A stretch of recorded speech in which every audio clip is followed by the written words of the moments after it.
ئاسۆی ئەفسوناوی قورئان چیرۆکی نووسینی کتێبێک. ئەمڕۆ دەمانەوێت سەبارەت بە کتێبی تەفسیری هەریەک لە سوورەتی ئەلفاتیحە و ئەلبەقەرە کە هەتا ئایەتی 39 لە خۆی گرتووە پرسیارتان لێ بکەین دەتوانن باسی چیرۆکی بەرهەم هاتنی ئەم کتێبەمان بۆ بکەن. براکەم جەنابی مامۆستا لەگەڵ قورئاندا دەژیا، کۆی ژیانی لەگەڵ قورئاندا بەسەر برد، ئەو لەگەڵ قورئاندا دادەنیشت، لەگەڵ قورئاندا هەڵدەستا، لەگەڵ قورئاندا دەخەوت، لە ڕێگەی قورئانەوە خەمی دەخوارد، لە ڕێگەی قورئانیشەوە دڵی خۆش دەبوو، ژیانێکی لەو شێوەیەشی بەڕێکرد. لە سوورەتی ئەلفاتیحەی ئەو کتێبەی کە باسی دەکەین فێری دۆعای ئیهدنا الصراط المستەقیم دەکرین. پەروەردگارە هیدایەتمان بدە بۆ سەر ڕێگە ڕاستەکەت، ئەو ڕێگەیەی کە تونڕەوی و زیادەڕەوی، هاوکات، کەم و کورتی و بێباکی تێدا نییە. هەر بۆیە سوورەتی ئەلفاتیحە بە داواکردنی گەیشتن بەو ڕێگە ڕاست و ئوممەتە میانەڕەوەی بە ئوممەتی حەزرەتی موحەممەد پێناسەکراوە دەست پێ دەکات. مامۆستا هەردەم گزارشتی لەوە دەکرد کە ئایەتەکانی سوورەتی ئەلبەقەرە و کۆی ئایەتەکانی دواتری قورئان وەک وەڵامی ئەم داواکاریە دێنەوە بەردەممان. گەر سەرنج لە سەرەتای سوورەتی ئەلبەقەرەیش بدەن دەفەرمێت ذلك الكتاب لا ريب فيه، واتە هیچ گومانێک لەم کتێبەدا نییە کە دەبێتە کڵاوڕۆژنە و ڕابەری ئەوانەی لە بازنەی تەقوادا ژیانیان بەسەر دەبەن و سەرچاوەیەکی هیدایەتە. لە ڕاستیدا جەنابی مامۆستا بە درێژایی ژیانی خۆی لەم سەرچاوەی هیدایەتە گۆش کرد. هاوکار مرۆڤەکانی چواردەوریشی لەگەڵ خۆیدا گۆش دەکرد. ئەم کتێبە لەوانەکانی مامۆستاوە بەرهەم هاتووە. من کاتێک کتێبەکەم خوێندەوە خۆم بە منەتباری دەستەی چاپ و بڵاوکردنەوەی ئەو کتێبەی زانی. هەر بۆیە سوپاسگوزاری شیانم. ئەم کتێبە لەو وانە و مقابلانەی ناومانگی ڕەمەزانەوە وەرگیراوە. هەموو ساڵێک سوورەتی ئەلفاتیحە دەخوێندرایەوە، هەموو ساڵێکیش سوورەتی ئەلبەقەرە دەخوێندرایەوە. وەک ئەوەی لەم کتێبەیشدا هەتا ئایەتی 39 تەفسیر کراوە، دەی قورئانیش هەر جارێک پێیدا دەچیتەوە شتێکی نوێت پێ دەڵێت. لەم ڕوانگەیەشەوە هاوڕێکانمان ئەو وانانەیان کۆکردبوویەوە کە لە میانەی مقابلەی ساڵ جیاوازەکانی مانگی ڕەمەزانەوە بەرهەم هاتبوو. دواتر ئەو وانانەشیان کۆکردبوویەوە کە لە میانەی خوێندنەوەی تەفسیرەکەی حەمدی یازر پێشکەش کرابوون. هێندەی بیریشم ماوە ماوەی 5 ساڵ و نیو لە ئەمریکاش وانەیان لەسەر تەفسیرەکەی حەمدی یازر خوێند کە ناوی زمانی قورئان کە دینی حەقە. ئەم تەفسیرەیان لەگەڵ کۆی ئەو تەفسیرانەی لە مێژووی ئیسلامدا وەک بنچینەی تێگەیشتنی قورئانیان لێ هاتووە بە شێوەیەکی بەراوردکارانە خوێندبوویەوە. پێش هەموویان تەفسیری جامیع البەیانەکەی تەبەری، پاشان ئەلکەشافەکەی زەمەخشەری، تەفسیری ئیرشاد العەقل السەلیم إلى المەزایا القورئان الکەریم ئەبوو سوود، هەروەها تەفسیرەکەی قاضی بەیزاوی، هەروەها ڕوح المەعانیەکەی ئالوسی، دواتر الجامع لأحكام القورئان قورطوبی، پاشان تەفسیری البەحر المحیط کە هی ئەبوو حەیانە، یان تەفسیرێکی هاوچەرخی وەکو في ظلال سید قوطب، یان تەفسیرەکەی زەغلول کە لە ئایەتە گردوونیەکانی قورئان دەڕوانێت، یان تەفسیرە ئیشاریەکەی عەلی القارێ. من لێرەدا ناتوانم ناوی هەموویانم یاد بێتەوە. تەواوی ئەم تەفسیرانە و بگرە ئەو تەفسیرە 5 بەرگیەش کە وەزارەتی کاروباری ئاینی بڵاوی کردووەتەوە، دوای ئەوەی تەفسیرەکەی حەمدی یازریان وەک وانەی سەرەکی خوێندبوویەوە، دواتر بە شێوەیەکی بەراوردکارانە پوختەی ئەم کتێبانەشیان دەردەهێنا. واتە خوێندکارەکانی مامۆستا پوختەی ئەو حەقیقەتانەیان دەهێنا کە زانایانی ئیسلام بە درێژایی مێژوو لە قورئانیان هەڵگۆزی بوو. دواتر کە مامۆستا گوێی لە پوختەکردنەکەی ئەوان دەگرت، هەڵسەنگاندنی بۆ دەکردن. لێرەدا مەبەستی ئەو کتێبە ورد و ناسکانەیە کە چەشنی قورئانن، قورئانیش گەر بە دقەتەوە نەیخوێنیتەوە ڕازەکانی خۆیت بۆ ئاشکرا ناکات. دواتر بە یەکگەیشتنێک لە نێوانتاندا ڕوونادا. هەر بۆیە من دەڵێم مارەیی تێگەیشتن لە قورئان یەکسانە بە تەدەببوڕ و قاڵبوونەوە تێیدا. كتاب أنزلناه إليك مبارك ليدبروا آياته وليتذكر أولو الألباب. ئەم کتێبە موبارەکە سەرچاوەی بەرەکەتە و بۆ تۆمان دابەزاندووە. ئایا وشەی بەرەکەت بە واتای زۆربوونی شتەکەمەکان نایەن؟ دەی ژمارەی ئاەتەکانی قورئانیش کەمن، بەڵام کەمێک قاڵبوونەوە تیایاندا وەهای کردووە سەدان بەرگی تەفسیری لەسەر بنووسرێت. لیەدەببەڕوو ئایاته، واتە بۆ ئەوەی تەدەببوری ئاەتەکانی بکەن. ئەویش بریتیە لەوەی پێش و دوای ئاەتەکان ڕاست و چەپی ئاەتەکان بە یەکەوە گرێ بدەیتەوە، وەک یەک پێک هاتەی یەگرت و لێی بڕوانیت هەتا پند و وانەی لێ وەربگریت. هەر بۆیە من ئەم کتێبانەی مامۆستا وەک میوەکانی بەخشینی مارەیی تەدەببر تەماشا دەکەم. جنابی مامۆستاش لە میانەی وانەکانیدا بەو پەڕی دیقەتەوە لە گوێگرتندا قاڵ دەبوویەوە. ئەمانەیش بەرهەمی ئەو وانانن. بەڵام شێوازی دانیشتنی مامۆستا لەو کاتەدا کە ئاەتەکانی قورئان دەخوێنرایەوە یان کە گوێی لە ڕوونکردنەوە و تەفسیرەکانی دەگرت، بازنەکەی چواردەوری بهێننەوە پێشچاوی خۆتان، مامۆستا هەر لە لای ڕاستەوە ڕووی لە هەر یەک لە خوێندکارەکانی دەکرد. لەگەڵ چوونە پێشی ڕیزەکە مامۆستاش بەو پەڕی دیقەتەوە ڕووی تێدەکردن. گر دەربڕینەکە گونجاو بێت وەک هەڵۆیەک بوو کە چاوی لە ڕاوەکەی بڕی بێت، وەک چۆن هەڵۆ هەر لەسەری سەرەوە چاو لە نێچیرەکەی دەبڕێت و بەو پەڕی خێرایی و دیقەتەوە بەرەو ڕووی دەڕوات، مامۆستاش بۆ ڕاوکردنی واتاکانی قورئان بەو پەڕی دیقەتەوە گوێی لێدەگرتن. تەنانەت گەر ئەم کتێبانەیشی لێ بەرهەم نەهاتایە، بە تەنیا حاڵ و دۆخ و هەڵوێستی مامۆستا سەبارەت بە چۆنیەتی گوێگرتن لە قورئان وەک وانەیەکی زیندوو بۆ خوێندکارەکانی بەس بوو. هەر بۆیە ئەوانیش وانەکانی ئەویان بە زیندویی بۆ چواردەوری خۆیان گواستەوە. لە میانەی وانەکانیدا خوێندکارەکانی هەندێک پرسیاریان دەکرد کە بابەتەکانی زیاتر ڕوون دەکردەوە. من سەبارەت بە یەکێک لە خوێندکارەکانی شتێکم بیرکەوتەوە. ڕۆژێکیان ئەو هاوڕێیە لە بازنەی وانەکاندا بەشداری نەکرد بوو، بەڵام مامۆستا پرسیاری دیارنەبوونی ئەوی لێکردین. ئەوانیش هۆکاری ئامادە نەبوونەکەیان بۆ ڕوون کردەوە.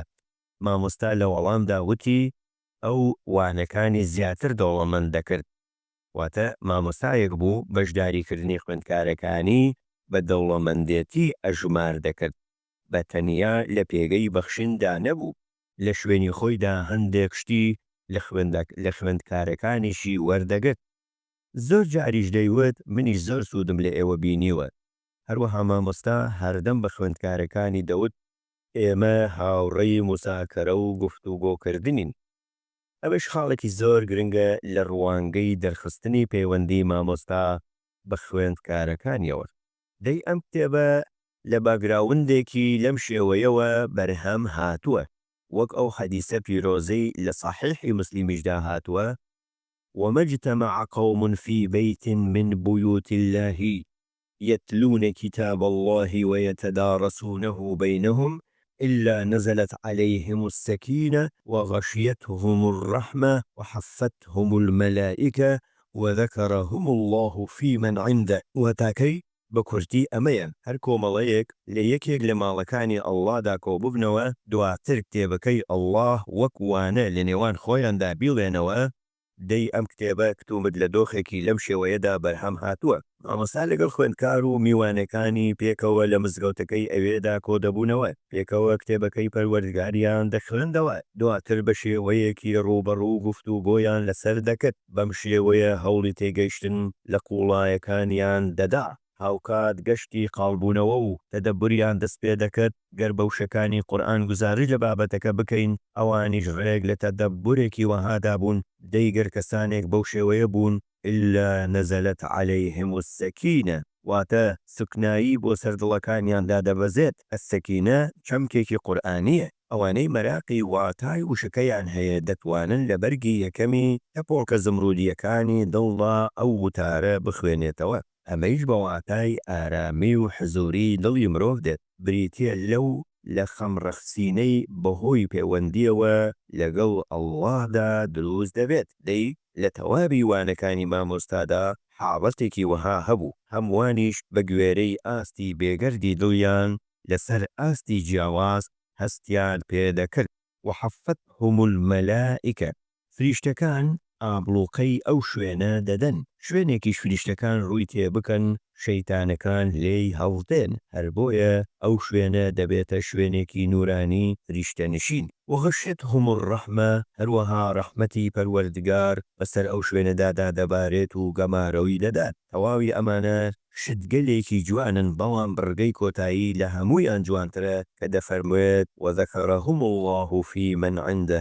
دواتر ئەڵڵا بەستایشەوە لە لای فریشتەکان باسی ئەم کۆمەڵەیە دەکات کە مێشک و دڵیان پێکەوە ناوە هەتا لە کتێبەکەی ئەو تێبگەن. دەی ئەم کتێبە بەرهەمی دۆخێکی لەم شێوەیەیە، بەتابەت ئەم خاڵەیش سەرنجم ڕادەکێشێت. وەک دەزانن مامۆستا کتێبی ڕامانێک لە سوورەتی فاتحەی هەیە، کتێبی تیشکە قورئانیەکان و هەرێمی زێڕێنی قورئانیشی هەیە، هەروەها تەفسیری سوورەتی یوسفیشی هەیە، هەروەها کتێبی حونجەی ئیعجازەکانیشی هەیە. ڕامان لە سوورەتی فاتحە و حونجەی ئیعجازەکان لە تەفسیری سەرەتای فاتحە و 25 ئایەتی یەکەمی بەقەرە پێکهاتووە، لێرەشدا تەفسیری 39 ئایەتی یەکەمی سوورەتی بەقەرەی کردووە. دەیکەوایە جیاوازی ئەمانە لەگەڵ ئەمەی ئێستادا چییە؟ جیاوازیان لەگەڵ ئەمەدا بەم شێوەیەیە. سەروەرمان صلی الله عليه وسلم حەدیثێکی هەیە کە بە 19 خاڵ پێناسەی قورئانی بۆ کردوین. ئەو کاتەی لە ئیستەنبول بووین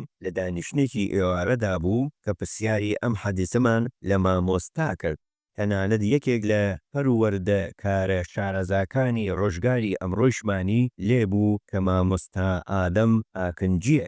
لەبەر ئەوەی دەستوخەتی مامۆستا ئادەم زۆر جوان بوو، هەر 19 خاڵی ناو حەدیثەکەمان بە دەستوخەتەکەی ئەو نووسیەوە و پرسیارمان لە مامۆستا کرد. مامۆستا 2 ڕۆژ خەریکی ڕوونکردنەوەی ئەو حەدیثە بوو. لە جیاتی ئێوارەیەک بە 2 ئێوارە تەواوی کرد، دەتوانن لە ئاوێزەی چوارەهەمدا ئەو بابەتە ببینن. من لەوێدا سەرنجتان بۆ خاڵێک ڕادەکێشم. خۆشەویستمان صلی الله عليه وسلم لەوێدا بە 19 خاڵ پێناسەی قورئانی کردووە. لە یەکێک لە خاڵەکاندا فەرموویەتی ولا تنقطع عجائبه، یعنی واتە ناوازە و سەرسوڕهێنەرەکانی هەرگیز کۆتاییان نایە. دەی کتێبی ڕامان لە سوورەتی فاتحەی نووسیوە، لەم کتێبەیشدا دیسان باسی سوورەتی فاتحەی کردووەتەوە، لە حونجەی ئیعجازدا تەفسیری ئایەتەکانی سەرەتای بەقەرەی کردووە. دەی لەم کتێبەیشدا هەمان شتی کردووە و چەند زانیاریەکی تێدایە کە لەوێدا نییە.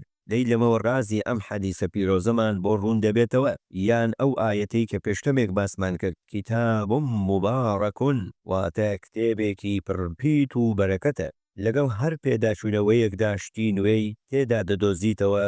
هاوڕێکانیشمان هەستاون بە کۆکردنەوەی ئەو خاڵە نایابانەی کە مامۆستا لەوانە جیاوازەکانیدا ئاماژەی پێداون. ئەو کۆمەڵە خوێندکارەیش دەستەیەکن کە مامۆستا لە خودی ژیانی خۆیدا هەڵی بژاردوون، هەر خۆشی ئەو پێوەرانەی پێداون کە چۆن توێژینەوە و ئامادەکاریەکانیان بکەن. هەمان ئەو دەستەیەن کە تەفسیری سوورەتی یوسفیان لە میانەی ژیانی مامۆستادا بەرهەمهێنا. هەر بەڕاستیش من زۆر لە نزیکەوە شایەتی ئەوە بووم کە چەند وردکارانە و بنچکۆڵانە کارەکانیان دەکەن.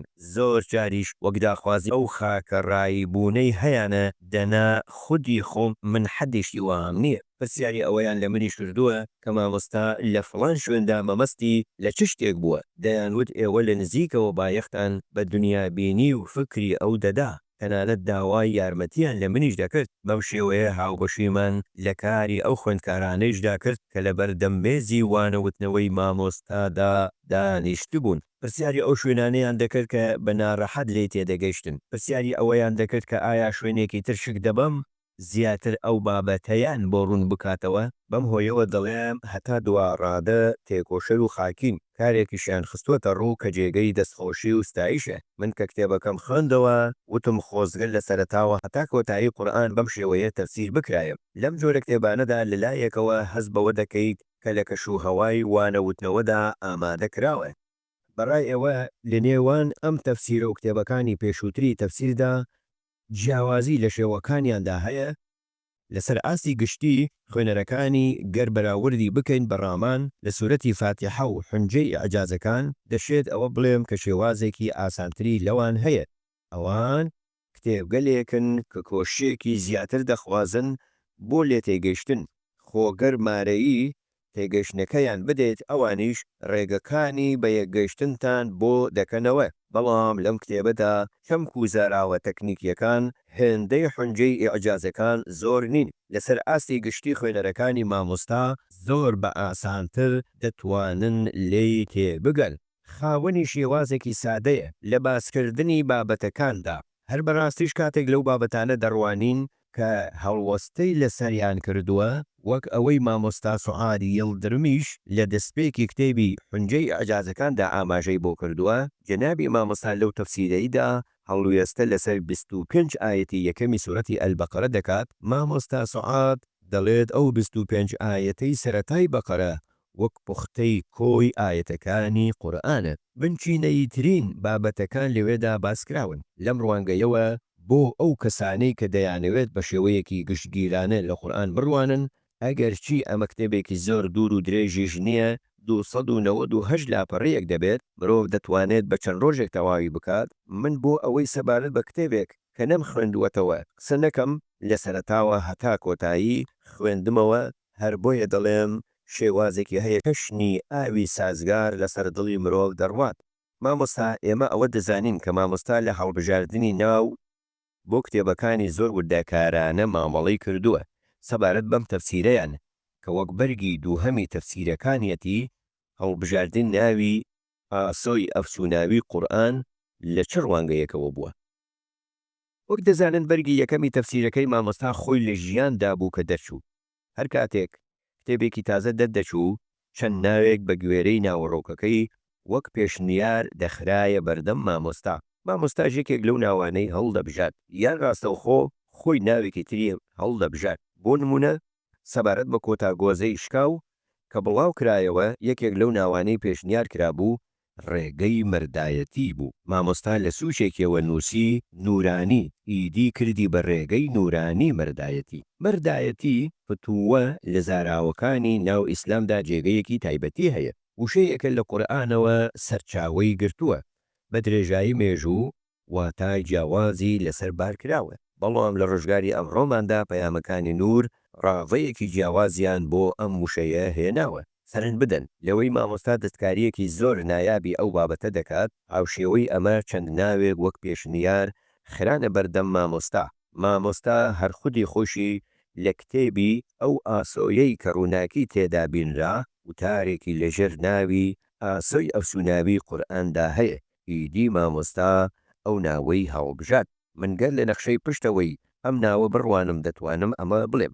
گەر سەرنج لە وتارەکانی مامۆستا سەبارەت بە نوێژ بدەن هەردەم باس لەوە دەکات کە نوێژ جۆرێک لە ئەفسون لە مرۆڤ دەکات. هەروەها گەر سەرنج لە بابەتە ئیمانیەکانی مامۆستاش بدەن دیسان لەوێژدا دەڵێت دنیای ئەفسوناوی ئیمان. ئەمانە بە تەنیا ئەو شتانن کە دوای پرسیارەکەی ئێوە بە ئەقڵمدا هاتن. هەروەها سەبارەت بۆ بابەتانی کە دەربارەی ئیسلام نووسیونی ئەفسونی ئیسلام سەرنج لە وتاری حەجی بدەن کە باسی زیارەتی کەعبە و عەرەفات و سەفا و مەروە دەکات دیسان دەڵێت مرۆڤ لە شوێنێکی ئەفسوناویدا لە نێو کات و بارودۆخێکی ئەفسوناویدا گەشت دەکات. واتە چ باسی نوێژ قورئان ڕۆژوو بکات چ باسی دنیای باوەڕمان بکات چ باسی بابەتە قورئانیەکانمان بۆ بکات گەر بە شێوەیەکی گشتگیرانە تەماشای نووسینەکانی بکەیت لە هەموویاندا وشەکانی ئەفسوناوی سحراوی و ڕازاوی بەکارهێناوە. هەروەها وتارێکی لە ژێرناوی شەوە ئەفسوناویەکاندا هەیە. هەر خۆی لە وتاری هێزی ئەدەبیاتدا کە لە کتێبی بەیاندا هاتووە گەر کتومت لە دێڕەکانی خودی مامۆستاوە تەماشای بابەتەکە بکەین ئەو وشانەی کە نووسەرێک بەکاریان دەهێنێت زۆر شتمان سەبارەت بە جیهانی ناوکی ئەو نووسەرە پێ دەڵێت. لەمەوە دەگەن بەوەی کە بڵێن مامۆستا لە ژێر ئەفسونی قورئاندا ژیاوە لە ژێر ئەفسونی نوێژدا ژیاوە لە ژێر ئەفسونی ئیماندا ژیاوە مامۆستا لە ژێر کاریگەرە ئەفسونەکانی ڕۆژوودا ژیاوە هەر بۆیە کاتێک دەڵێت هەرێمی ئەفسوناوی قورئان واتە بە شێوەیەکی زۆر دەراسا لەژێر کاریگەری قورئاندا ژیاوە. ئەمە گوزارشتە لەو کاریگەریە دەراسایەی کە قورئان لەسەر دنیای عەقڵی، ڕۆحی، فکری و بزاوتی ئەو هەیبووە، واتە بۆ گوزارشکردن لە کاریگەریە بێهاوتاکانی شتێک لە زمانی خۆماندا وشەی ئەفسوناوی بەکاردەهێنین. ئەمەیش دەربڕینێکی مەجازیە بۆ گوزارشتە لە کاریگەری و ڕووداوێکی دەراسا. زۆر سوپاس مامۆستا. ئەستەغفر الله. من سپاسی ئێوە دەکەم.